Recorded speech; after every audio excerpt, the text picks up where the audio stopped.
दोस्तों नमस्कार। ITI technical course YouTube channel पे स्वागत है।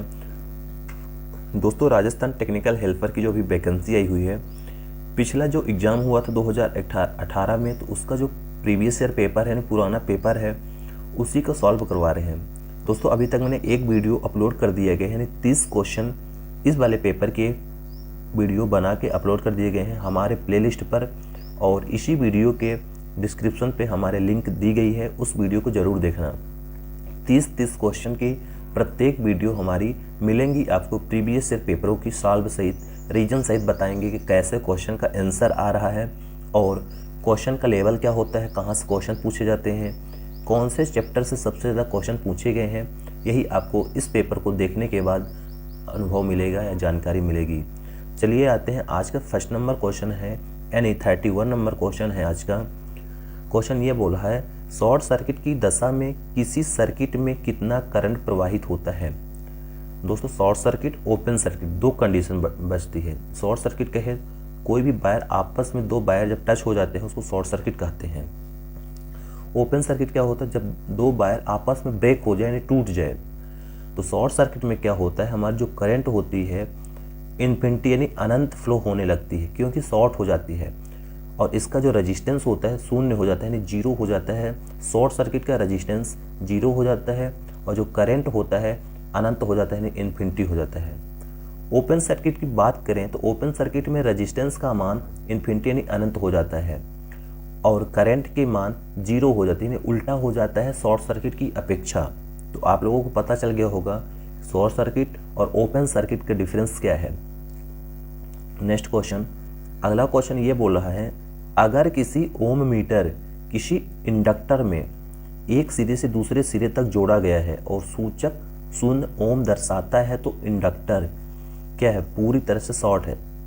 इंडक्टर कहे तो जो हमारे कॉइल होती है, कोई भी जब हम ओम मीटर इंडक्टर से कनेक्ट करते हैं तो उसकी जो शून्य होती है, यानी जो उसका डायल होता है, सुई जो उसको बोलते हैं, ये जो शून्य दर्शाती है, तो ये समझ जाइए कि पूरी तरह से शॉर्ट सर्किट है हमारा inductor. Right answer B number होगा। अगला क्वेश्चन ये होगा, किसी ट्रांसफार्मर में ब्रीदर का क्या फंक्शन है। दोस्तों सबको मालूम होगा ट्रांसफार्मर में ब्रीदर क्यों लगाया जाता है। क्या होता है, जब ट्रांसफार्मर को शोषण की आवश्यकता पड़ती है तो ब्रीदर के माध्यम से ही अंदर जाता है श्वास, जिसको बोलते हैं एयर। लिखा भी है, इसका जो राइट आंसर होगा सी नंबर होगा। जब बाहरी वायु ट्रांसफार्मर में प्रवेश करती तब नमी के प्रवाह को रोकती है, यानी जो हमारी ब्रीदर के माध्यम से ही ट्रांसफार्मर पे बाहर की वायुमंडल में जो एयर होती है, वायु होती है, अंदर जाती है। और ब्रीदर में एक हमारा क्रिस्टल डाला जाता है, उसको बोलते हैं सिलिका जेल। सिलिका जेल का वर्क है, यानी सिलिका जेल काम क्या करती है कि जो हमारे जो वायु में नमी होती है उस नमी को ऑब्जर्व कर लेती है, यानी अवशोषित कर लेती है, और हमारी जो प्योर ड्राई एयर होती है, यानी सूखी हुई हवा, अंदर जाती है ट्रांसफार्मर में। राइट आंसर सी नंबर होगा। अगला क्वेश्चन ये है, किसी ट्रांसफार्मर पर पूर्ण लोड कॉपर क्षति 600 वाट है, इससे आधे लोड की कॉपर क्षति कितनी होगी। दोस्तों यदि कॉपर लॉस 600 वाट है फुल लोड पर, तो आधे लोड पर 150 वाट होगी, क्योंकि जो हमारी ये स्क्वायर टाइम पर घटती है लॉसेस वाट के। इसका जो राइट आंसर होगा 150 वाट होगा। अगला क्वेश्चन होगा, निम्न में से किसमें एक ब्रिटानिया टी ज्वाइंट का प्रयोग किया जाता है। दोस्तों जो ब्रिटानिया टी ज्वाइंट होता है उसको हम लोग सबसे ज़्यादा ओवरहेड लाइनों पे, लाइन की जो लंबाई होती है उसको बढ़ाने के लिए ब्रिटानिया टी ज्वाइंट का यूज करके लाइन की लंबाई आसानी से हम लोग बढ़ा सकते हैं। इसका जो राइट आंसर होगा ओवरहेड लाइन होगा। निम्न में से क्या एक स्केलर मात्रा, जो स्केलर मात्रा इसमें से कौन सी है। विद्युत विभव। दोस्तों विद्युत विभव जो है स्केलर मात्रा यानी वेक्टर मात्रा होती है, वेक्टर राशियां भी बोल सकते हो। अगला क्वेश्चन है, निम्न में से किसे घटाने के लिए किसी ट्रांसफार्मर के कोर को लिमिनेटेड किया जाता है। दोस्तों जो ट्रांसफार्मर की दो लिंब होती है, यानी कोर जिसको बोलते हैं, उनको हम लोग पतली पतली पत्तियों से रिबीट करके बनाते हैं। वो क्यों बनाते हैं? क्योंकि जो आयरन लॉस यानी एडी करंट लॉस को कम करने के लिए यहाँ हम लोग पतली पतली पत्तियों को कोर को बनाते हैं, फिर उसमें बाइंडिंग लपेटते हैं प्राइमरी और सेकेंडरी। तो इसमें जो क्वेश्चन कह रहा है कि किसे घटाने के लिए ट्रांसफार्मर के कोर को लेमिनेटेड करते हैं। लेमिनेट कहे तो यही पतली पतली पत्तियों को लेमिनेट कर देते हैं। वो होता है एडी करंट क्षति को कम करने के लिए कॉपर को, वो ट्रांसफार्मर की कोर को हम लोग लेमिनेट कर देते हैं।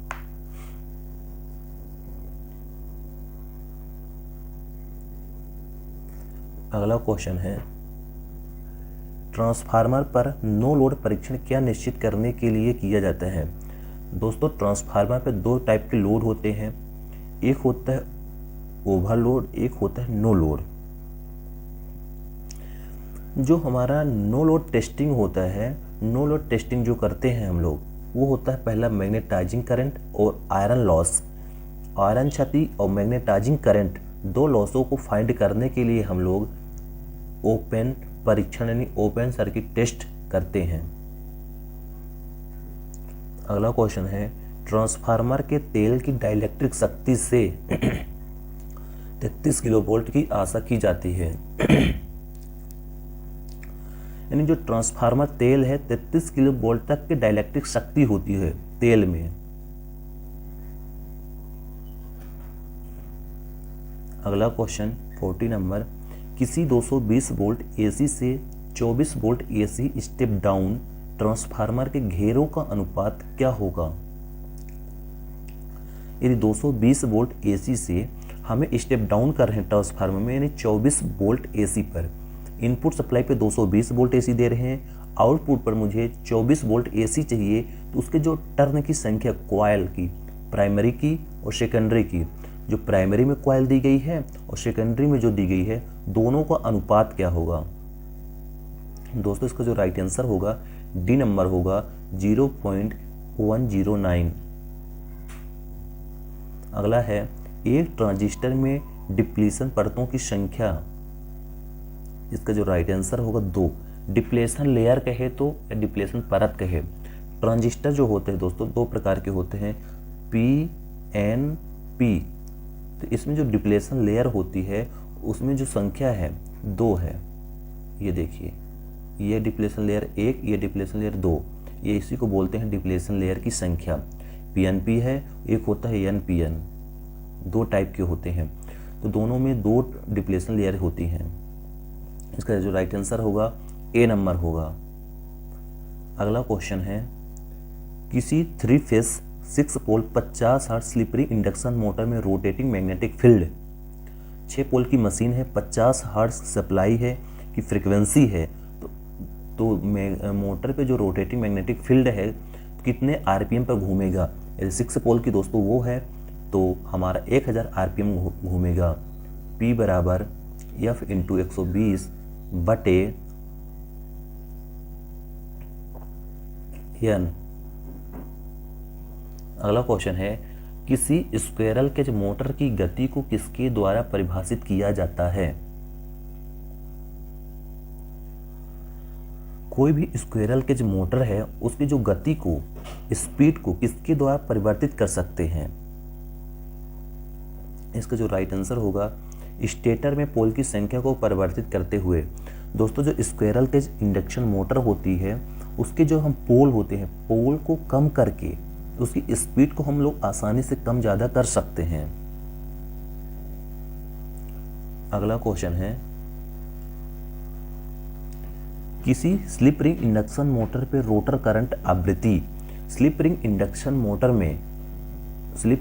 मोटर में जो रोटर करंट की आवृत्ति होती है वो स्लिप की मात्रा पर निर्भर करती है, कितने परसेंटेज स्लिप है, उस स्लिप के अनुसार हमारे रोटर करंट की आवृत्ति होती है। अगला क्वेश्चन है 45 का, एक विभव वलय प्रेरण मोटर में कितने विभव वलय होते हैं? प्रेरण मोटर पे जो विभक्त वलय होते हैं वो होता है 3 R/B। अगला है, एक एसी सर्वो मोटर मूल रूप से क्या है? जो एसी सर्वो मोटर होती है दोस्तों वो होते हैं डीसी, वो 2 फेस प्रेरण मोटर होती है। इसका जो राइट आंसर होगा, यानी जो सर्वो मोटर होती है 2 फेस इंडक्शन मोटर भी बोल सकते हैं। राइट आंसर डी नंबर होगा।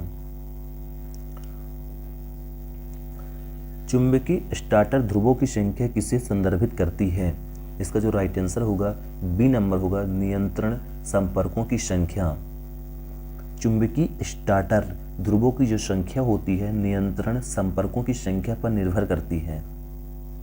अगला क्वेश्चन है, निम्नलिखित में से किस अनुप्रयोग के लिए डीसी आवश्यक है? इसका राइट आंसर होगा विद्युतीय कर्षण मोटर। इलेक्ट्रिक कर्षण मोटर बोल दे तो उसी के लिए हमारा डीसी की आवश्यकता होती है। अगला क्वेश्चन है, मैट्रिक सिस्टम में सुपर इनेबल्ड तांबे के तार का आकार किसमें दिया जाता है? जो मैट्रिक सिस्टम होती है, मैट्रिक सिस्टम में सुपर इनेबल्ड तांबे के तार का आकार किसमें दिया जाता है? व्यास mm में, गेज में नहीं दिया जाता है, आयतन पे नहीं देते, अनुप्रस्थ काट क्षेत्रफल गलत होगा, प्रतिरोध ओम गलत होगा। इसका जो राइट आंसर होगा ए नंबर होगा। अगला क्वेश्चन है, यदि ध्रुवों की संख्या 4 है, स्लॉट की संख्या 24 है, तो पोल पिच, ध्रुव पिच क्या होगी? इसका जो राइट आंसर होगा 6। पोल पिच बटे स्लॉट बटे पोल पिच करके हम लोग 24 का 4 में भाग दे देंगे तो ये हमारा 6 इसका राइट आंसर निकल आएगा। यानी स्लॉट की संख्या बटे पोल की संख्या कर देंगे तो आसानी से हमारा स्लॉट निकल जाएगा। अगला क्वेश्चन है, यदि एक संधारित्र प्रकार की पंखे की मोटर में कुंडल की कुल संख्या 16 है तो प्रत्येक समूह में कुंडलन की संख्या क्या होगी? क्वेश्चन ये बोला है, एक बार और सुन लीजिए। बोला है कि यदि एक संधारित्र यानी कैपेसिटर प्रकार की पंखे की मोटर है, कुंडली कॉइल की संख्या 16 है तो प्रत्येक समूह में कुंडलन की संख्या के प्रत्येक समूह पे कॉइल की संख्या 2 होगी।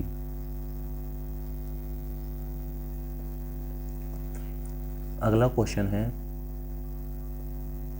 नीचे दिए गए चित्र निम्नलिखित में से वक्र इंगित करता है। आपको चित्र दिख रहा है, इसको आपको बताना है कौन सा इसका राइट आंसर होगा। दोस्तों ये जो डायग्राम है पेंचदार कुंडलन वक्र है, पेंचदार कॉइल है। इसका राइट आंसर सी नंबर होगा। अगला क्वेश्चन है, एक ही कम्यूटेटर सेगमेंट से जुड़े 2 कुंडलन सिरों के बीच की दूरी क्या होती है?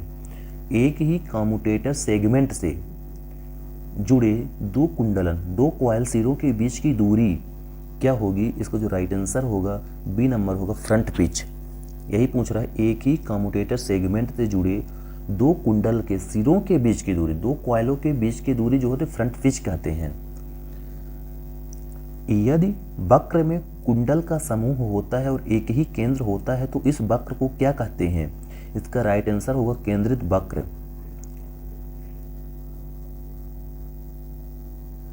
अगला क्वेश्चन है, क्वेश्चन ये है, 3 फेस बाइंडिंग में फेस के बीच वक्र फेज विस्थापन, इसका जो राइट आंसर होगा 120 अंश या 120 डिग्री होगा 3 फेस का। अगला है, एक स्टेटर की विद्युत डिग्री क्या होती है? जो स्टेटर होती है, जो इलेक्ट्रिकल डिग्री होती 180 यक्स ध्रुवों की संख्या होती है। अगला क्वेश्चन है, हाफ वेव संशोधक को किसकी आवश्यकता होती है? हाफ वेव संशोधक को रेक्टिफायर बोलते हैं। संशोधक यानी रेक्टिफायर, हाफ वेव रेक्टिफायर को किसकी आवश्यकता होती है? उसका जो राइट आंसर होगा डी नंबर होगा, एक डायोड। दोस्तों जो हाफ वेव रेक्टिफायर होता है देखे होंगे, उसमें एक ही डायोड को यूज करके हम लोग एसी को डीसी में आसानी से कन्वर्ट कर देते हैं। इधर डीसी हमें मिल जाती है, यानी एक ही डायोड को यूज करके हम लोग काम करते हैं। अगला क्वेश्चन है, निम्नलिखित में से कौन सा उपकरण एसी पावर को डीसी पावर में परिवर्तित करता है? इसका राइट आंसर होगा संशोधक। संशोधक को हम लोग रेक्टिफायर ही बोलते हैं। अल्टरनेटर, जनरेटर, ट्रांसफार्मर, ट्रांजिस्टर ये बिल्कुल भी सप्लाई को परिवर्तित नहीं करते, कन्वर्ट नहीं करते एसी को डीसी में। बिल्कुल हमारा कन्वर्टर यानी रेक्टिफायर ही करता है कन्वर्ट एसी को डीसी में। अगला है, डीसी जनरेटर के कम्यूटेटर की सप्लाई के लिए निम्नलिखित में से कौन सा द्रव उपयोग किया जाता है? कम्यूटेटर की सफाई के लिए जो हम लोग यूज करते हैं, कार्बन टेट्राक्लोराइड का यूज करके सफाई के रूप में करते हैं। अगला क्वेश्चन है, वोल्टेज स्टेबलाइजर का मूल कार्य प्रदान क्या करना है? वोल्टेज स्टेबलाइजर का जो मूल कार्य है वो है लोड को स्थिर वोल्टेज की आपूर्ति देना। जो लोड होता है, लोड को स्थिर वोल्टेज की आपूर्ति देना। अगला क्वेश्चन है, यदि एक साइन तरंग एसी वोल्टेज का अधिकतम मान 10 वोल्ट है तो इसका आरएमएस मान क्या होगा? इसका आरएमएस मान होगा 7.070 वोल्ट। अगला है, बर्ड लियोनार्ड नियंत्रण मूल रूप से एक आर्मेचर वोल्टेज नियंत्रण विधि है। इनमें से कौन से जनरेटर का इस्तेमाल आर्क वेल्डिंग में किया जाता है? इसका राइट आंसर होगा डिफरेंशियल कंपाउंड जनरेटर जो होता है दोस्तों। डिफरेंशियल कंपाउंड जनरेटर को हम लोग आर्क वेल्डिंग में करते हैं। सीरीज जनरेटर को ट्रैक्शन कार्य के लिए लिफ्ट और हमारे जो ट्रेन होती है उसमें करते हैं सीरीज जनरेटर को। शंट जनरेटर को मशीन टूल्स वगैरह में करते हैं, इस तरह के करते हैं। कम्युलेटिव को हम लोग लिफ्ट वगैरह में कर लेते हैं। अगला क्वेश्चन है, एक शंट जनरेटर 1000 आरपीएम की रफ्तार पर से चल रहा है, अगर फ्लक्स को आधा कर दिया जाता है तो नई रफ्तार क्या होगी? यानी हम फ्लक्स को कम करेंगे तो उसकी स्पीड ऑलरेडी बढ़ेगी। फ्रीक्वेंसी यानी फ्लक्स जो होते हैं तो स्पीड के विलोमानुपाती होते हैं, टार्क के समानुपाती होती है। अगला क्वेश्चन है, एक डीसी मोटर की रफ्तार बैक ईएमएफ का सीधा अनुपातिक होते हैं। यानी जो डीसी मोटर होती है उसमें बैक ईएमएफ का मान बढ़ाएंगे तो हमारी मोटर की स्पीड ऑलरेडी बढ़ेगी। इसका राइट आंसर होगा ए नंबर। दोस्तों 65 क्वेश्चन हो गए हैं। अभी इसके आगे के जो क्वेश्चन है 66 से अगले वाले वीडियो में बताया जाएगा। वीडियो लंबा हो रहा है। यदि दोस्तों बताने का तरीका अच्छा लगा हो तो ज़रूर शेयर करना, लाइक करना, कमेंट करना और दोस्तों को शेयर ज़रूर करना।